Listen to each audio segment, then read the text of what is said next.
Αποδιοίκηση του Οσίου Παϊσίου. Αν δεν καταλάβατε ποια είναι η ανώτερη μορφή άσκησης, μάθετε ότι είναι να υποφέρεις κατά Χριστόν, ακόμη και από ανθρώπους της Εκκλησίας, με τρόπο όμως θεάρεστο.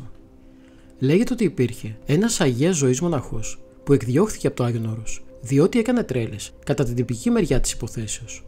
Όμως από ό,τι φαίνεται ήταν κατά Θεόν. Αυτός στάλθηκε στο Λεμπέτη, μια νευρολογική κλινική της Θεσσαλονίκης, αλλά το υπέμεινε γενναία και κατά το γέροντα Παΐσιο έφτασε σε ανώτερα μέτρα από τους αόρατους ασκητές. Μην ξεχνάτε και τον Άγιο Νεκτάριο, που είναι τόσο θαυματουργός, και ίσως αυτό οφείλεται στο ότι υπέμεινε αγωγίστος διώγμο από τη μεριά των εκκλησιαστικών παραγόντων. Να ένα παράδειγμα σε ποιους αναφερόταν ο γέροντας Παΐσιος Αγιορείτης, ότι είχαν ανώτερη ζωή ακόμη και από τους αόρατους ασκητές. Ο άκακος και σιωπηλός για Χριστόν Σαλός Γεροκωνσταντίνος γεννήθηκε στο Καλέτσι της Δοδόνης, στην Ήπειρο, στις 10 Δευτέρου του 1898. Τον πατέρα του τον έλεγαν Σταύρο και τη μητέρα τον Θούλα. Λεπτομέρειες από τα πρώτα χρόνια της μοναχικής ζωής του δεν γνωρίζουμε, αλλά αυτό που ξέρουμε είναι ότι είχε κάνει παλιά στην Ιερά Μονή Διονυσίος Αρχάριος. Για χρόνια όμως, συνέχεια τον έβλεπε κανείς να εμφανίζεται γύρω στις Καριές και να μένει σε ένα γκρεμισμένο κελί της Μονής Κουτουλουμουσίου. Παλιά ήταν το Μονίδριο των Φιλαδέλφων, του Αγίου Γεωργίου. Εκεί λοιπόν, σε μια γωνιά του γκρεμισμένου κτηρίου, που έπεφταν λιγότερα νερά από τη στέγη και έμπαινε λιγότερο κρύο από τα σπασμένα παράθυρα και τις πόρτες, είχε κάτι κουρελιασμένες κουβέρτες και έμοιαζε σαν αετό στη φωλιά του. Εξωτερικά ο γέρο Κωνσταντίνος δεν φαινόταν τι είναι, διότι μόνο σκουφί και γένια είχε, που τον έδειχναν για καλόγυρο. Πάντα το σκέπαζε μια παλιά χλένη, με ένα σχοινί σφιχτά δεμένο στη μέση, και έδειχνε για κοσμικός. Εσωτερικά όμως ήταν ντυμένος με τη χάρη του αγγελικού σχήματος, η οποία ήταν ζωγραφισμένη στο πρόσωπό του. Όποιος τον έβλεπε από μακριά το γέροντα, τον περνούσε για δυστυχισμένο φτωχό άνθρωπο ή τρελό. Αλλά από κοντά, όταν έβλεπε κανείς το λαμπερό του πρόσωπο, καταλάβαινε ότι κάποιο μυστήριο κρύβεται σε αυτόν τον ευλογημένο άνθρωπο. Και δεν τον θεωρούσε για τρελό, αλλά τρελούς θεωρούσε εκείνους που έλεγαν τρελό το Γεροκωνσταντίνο. Ο Γεροκώστας, γιατί έτσι τον φώναζαν, ενώ ζούσε στις συνθήκες που ανέφερα, με τέλεια εγκατάλειψη του εαυτού του, και ενώ ούτε πλενόταν, εν τούτης ήταν καθαρός, γιατί ζούσε σαν παιδινό του ουρανού. Με ανθρώπους σπάνια μιλούσε, ενώ με το Θεό πάντοτε δια της αδιαλείπτου προσευχής. Πολλές φορές ηρπάζε το νους του, και όταν συνερχόταν, έκανε κάτι κινήσεις με το χέρι του για να θολώσει τα νερά, και χωρίς να πει τίποτα έφευγε. Φυσικά για τους κοσμικούς ανθρώπους αυτή η συμπεριφορά του ήταν παρεξηγήσιμη. Ακόμα και όταν τους έλεγε κανένα προφητικό, και αυτό τους φαινόταν για ανοησία.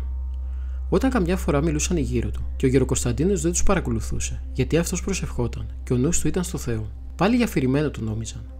Έπρεπε να τον ρωτάει κανείς πολλές φορές τον Γεροκωνσταντίνο και να επιμένει για να απαντήσει. Και πάλι θα άκουγε 2-3 λόγια μουρμουριστά, αλλά προφητικά.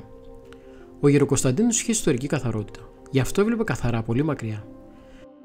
Δυστυχώς όμως μερικοί από εμάς τους ταλέπορους, τον άνθρωπο του Θεού, τον θεωρούσαμε για ταλέπορο άνθρωπο, επειδή έμενε μέσα στα χαλάσματα. Ενώ εκείνος εκεί στα χαλάσματα έκτιζε συνέχεια την ψυχή του, η οποία ψυχή αξίζει περισσότερο από όλο τον κόσμο, καθώς μας είπε ο Χριστός. Όπως ανέφερα, σε μια γωνιά στα χαλάσματα είχε τη φωλιά του με τις κουρλιασμένες κουβέρτες και δίπλα του ένα ψαλτήρι και ένα ορολόγιο της εκκλησίας. Το δε νοικοκυριό του ήταν ένα τενεκάκι από κουτί κονσέρβας με ένα σύρμα για χερούλι. Αυτή ήταν όλη η περιουσία του. Κάθε Σάββατο περνούσε συνήθως από 2 κονάκια σικαριές και οι πατέρες του έβαζαν κάτι από τα περισσεύματά τους στον τενεκεδάκι του. Περνούσε πάντα σιωπηλά, χωρίς να ζητάει, και είχε αρχοντιά. Εάν οι άλλοι ήταν απασχολημένοι, έφευγε χωρίς να πάρει τίποτε. Κάπου περνούσε και από τα μπακάλικα και έπαιρνε μόνος του, σαν σπουργίτης, 5-6 ελιές στο χέρι του και έφευγε. Οι μπακάλιδες το θεωρούσαν αυτό ευλογία, γιατί τον αγαπούσαν τον Γεροκώστα. Εάν κανείς του έβαζε χρήματα στην τσέπη του κρυφά, τα άφηνε και αυτός κρυφά στα μπακάλικα και έφευγε. Έτσι φρόνιμα ζούσε ο Γεροκώστας στο περιβόλι της Παναγίας, σαν άκακο αρνάκι. Δυστυχώς όμως, το 1969, επειδή έρχονταν πολλοί κοσμικοί Ευρωπαίοι και τον νόμιζαν για τρελό, έτσι όπως εμφανιζόταν στις Καριές, οι αρχές τον έστειλαν στο τρελοκομείο τον άνθρωπο του Θεού. Εκεί στην κλινική αυτόν εξέτασαν οι γιατροί, δεν του βρήκαν τίποτε. Τα μυαλά του ζύγιζαν 400 δράμια, μία οκά. Αλλά εμείς οι σημερινοί άνθρωποι, οι εξωτερικοί με την κατόψη κρίση μας, τον αδικήσαμε και στη συνέχεια. Ενώ τον βρήκαν υγιέστατο, τον έστειλαν από το τρελοκομείο στο γυροκομείο. Εκεί, επειδή είχε βρεθεί τελείως ξαφνικά σε κοσμικό περιβάλλον, στη Θεσσαλονίκη, έπιαν μία γωνιά και έλεγε την ευχή. Και από τα μάτια του κυλούσαν συνέχεια δάκρυα σαν χάνδρες. Όταν έμαθα ότι ο Γεροκώστας πέρασε αυτή την ταλαιπωρία και βρίσκεται πια στο γεροκομείο, είπα στην αδελφή που ήταν στη γραμματεία να το φροντίζει. Φυσικά, ήταν καλύτερα από το τρελοκομείο στο γεροκομείο.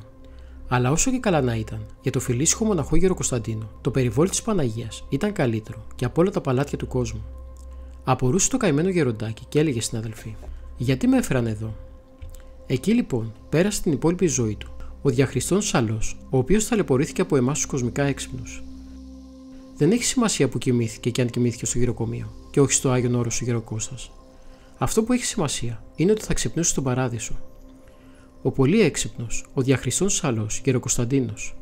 Την ευχή του να έχουμε. Αμήν.